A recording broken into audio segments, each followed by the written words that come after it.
बोडेली तालुका पंचायत के विपक्षी नेता द्वारा ग्राम पंचायत में लादे गए वैसे भ्रष्टाचारी आरोप लगाते हुए विशेष बैठक का आयोजन किया गया। बोडेली तालुका पंचायत विपक्ष के नेता वैसे जिग्नेश राठवा ने पत्रकारों को संबोधित करते हुए कई गंभीर आरोप लगाए थे।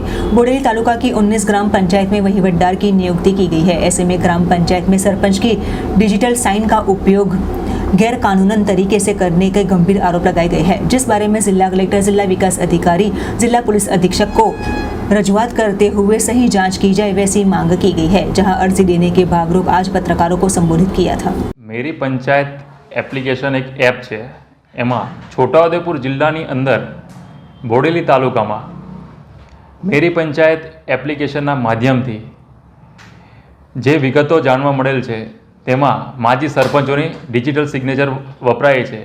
तो मने थोड़ाक समयथी एवुं लागतुं हतुं के कदाच टेक्निकल खामी हशे, एटला माटे हूँ पहेलो तालुका विकास अधिकारीए मने मेन्युअल लेटर आप्यो, एनी अंदर जेनी डीएससी वपराय छे एमां वहीवटदारोना नाम साथेनुं मने लेटर आप्यो छे।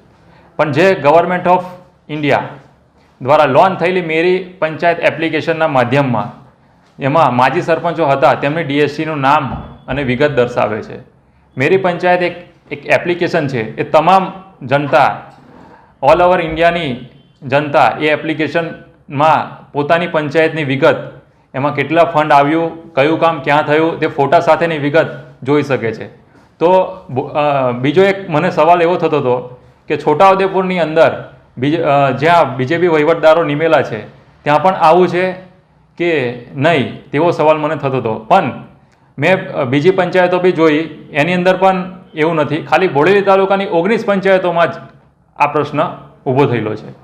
તો મારે તો આપના માધ્યમથી કહેવું છે કે આની તટસ્થ તપાસ થાય। એમાં માજી સરપંચોને તો આની ડિજિટલ સિગ્નેચર કે ડીએસસી શું છે તે પણ ખબર નથી, અને જો આ તપાસ થાય તો આખું ફાઇનાન્શિયલી ફ્રોડ જે બીજાના નામ પર થતું હોય તેવું જાણવા મળે છે। બોડેલી તાલુકામાં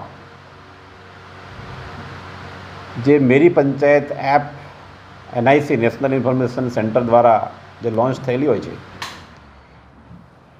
એ એપમાં જે પણ પંચાયતોમાં વહીવટ થાય, નાણાકીય વહીવટ થાય છે એ અપડેટ થતું હોય છે। પરંતુ અમારા બોડેલી તાલુકા પંચાયતના વિરોધ પક્ષના નેતા, ઊંચાપાન તાલુકા પંચાયતના સભ્ય, એક જાગૃત નેતા એમણે આખી જે ઘટના બહાર લાવી છે એનાથી એવું લાગે છે કે છોટાઉદેપુર જિલ્લામાં પાછલા કેટલાક સમયથી એક પછી એક કૌભાંડો બહાર આવી રહ્યા છે। નકલી કચેરીનું કૌભાંડ 21 કરોડ સમથિંગનું, વન ગુણ પેદાશનું 5 કરોડ ઉપરાંતનું કૌભાંડ। આ જે કૌભાંડો છે એ કૌભાંડની હારમાળામાં આ એક નવું કૌભાંડ જે આજે આ અમારા નેતા બહાર લાવ્યા છે એ પૂરી 19 જે ગ્રામ પંચાયતો છે બોડેલીમાં તેનું છે। અને આ પ્રેસ મીડિયાના માધ્યમથી અમારી સરકારને વિનંતી છે કે આ કૌભાંડ વિશે વિગતે એની તપાસ થાય અને જે જવાબદારો છે એના પર પગલાં લેવાય।